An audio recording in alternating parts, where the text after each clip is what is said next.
Assalamualaikum warahmatullahi wabarakatuh. Perkenalkan, nama saya Nadri Ilham Bintang dengan NIM 2504293. Jadi di video kali ini saya akan mempresentasikan materi saya yang berjudul FOMO, Flexing dan Hedonistic di media sosial. Jadi apa itu FOMO atau Fear of Missing Out? FOMO adalah kecemasan bahwa orang lain sedang mengalami sesuatu yang lebih menyenangkan, produktif, atau bernilai, dan kita tertinggal. Di media sosial, FOMO muncul ketika feed menampilkan momen puncak orang lain tanpa konteks. Di sini ada karakteristik dan pemicu FOMO. Di karakteristik, kita itu menjadi rasa cemas, kebutuhan konstan, memantau, ketidakpuasan kronis.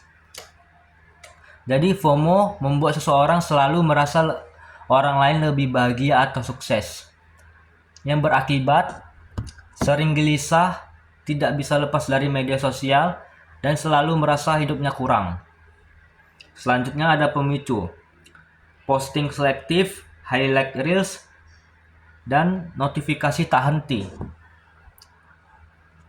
Jadi di media sosial memperparah FOMO karena yang ditampilkan hanya sisi terbaik hidup orang lain, sehingga kita membandingkan dengan realita kita sendiri yang tidak selalu sempurna. Selanjutnya, psikologi di balik FOMO dan peran media sosial. Jadi FOMO ini memanfaatkan kebutuhan dasar seperti keterhubungan sosial dan pengakuan. Dan FOMO sendiri itu mempunyai algoritma yang memperkuat rangsangan emosional dengan menampilkan konten yang memicu keterlibatan, sering berupa kehidupan puncak orang lain.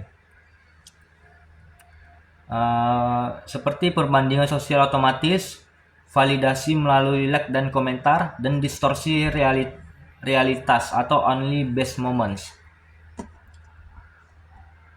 Jadi kita tanpa sadar membandingkan diri dengan orang lain.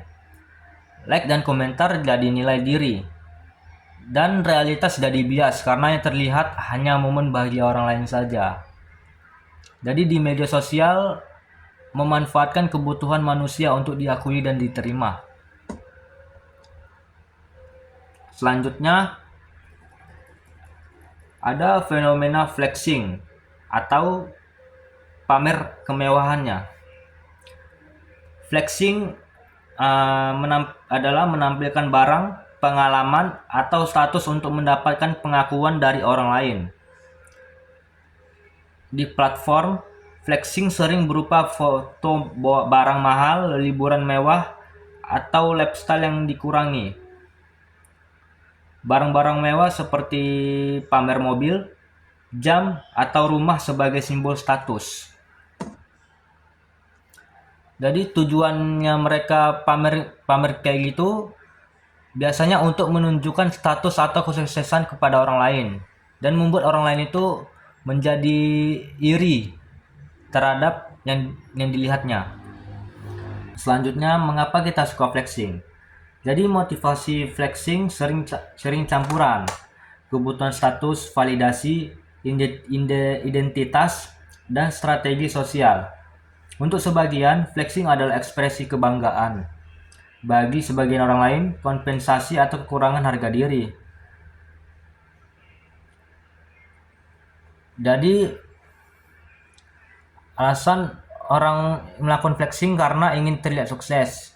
Yang kedua, ingin diakui melalui like atau komentar. Dan ingin membentuk citra diri tertentu. Selanjutnya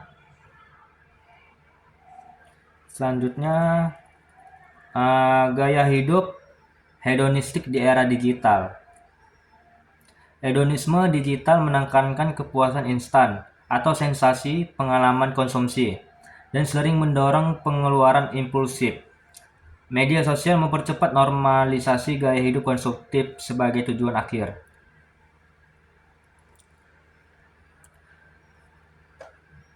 Hedonisme di era digital berarti mereka mengejar kesenangan cepat atau belanja hiburan Yang kedua, tanpa mempertimbangkan dampak jangka panjang. Bahayanya itu tujuan hidup jadi dangkal dan kesehatan mental bisa terganggu.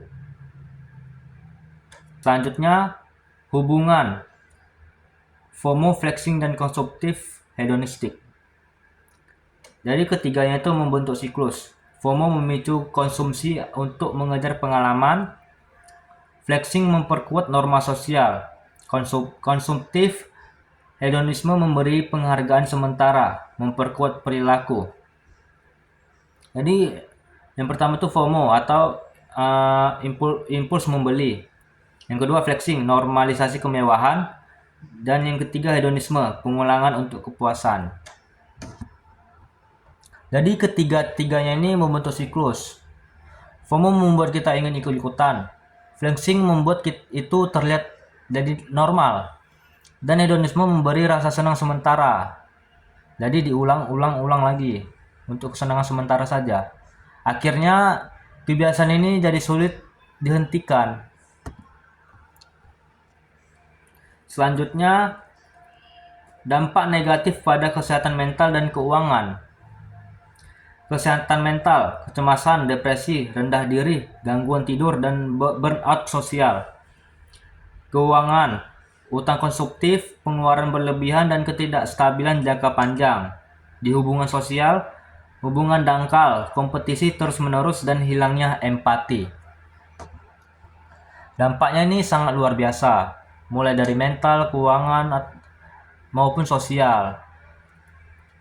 Di mental, kita merasa tidak cukup, jadi lama-kelamaan kita menjadi stres. Di keuangan juga, belanja berlebihan demi gengsi, untuk pamer kepada orang lain.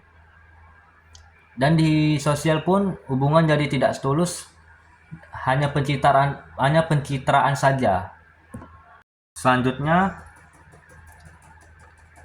strategi mengatasi atau praktis dan islami. Yang pertama, awareness. Sadari pemicu FOMO. Catat saat ingin membeli atau posting karena FOMO. Kedua, boundaries. Batasi waktu layar, kurangi follow akun pemicu, atur anggaran konsumsi. Yang ketiga, reframe.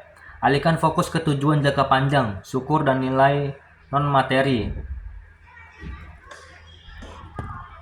Jadi awareness ini kita tuh harus sadar kapan kita itu terkena FOMO. Yang kedua, boundaries. Kita tuh harus membatasi media sosial dan pengeluaran keuangan kita. Jangan mengikuti orang lain, sedangkan kita tuh tidak mampu. Yang ketiga tuh ada reframe. Jadi kita tuh harus fokus ke tujuan hidup. Bukan hidup tuh hanya gengsi saja. Baik, jadi di sini saya akan menjawab 4 pertanyaan yang sudah diberikan. Yang pertama itu, apakah FOMO dan perasaan tidak cukup merupakan penyakit spiritual? Bagaimana Islam mendiagnosis dan mengobatinya? Jadi dalam Islam, rasa kekurangan yang berlebihan dapat menjadi gangguan hati, atau ghaflah, ria, atau hasad. Islam mendiagnosis akar sebagai kurangnya tawakul dan syukur. Cara mengobatinya itu lewat zikir, tafakur, memperbanyak syukur, dan perbaikan niat atau niyah. Yang kedua, bagaimana Islam membedakan antara menikmati rezeki secara wajar dengan gaya hidup israf atau boros yang dilarang?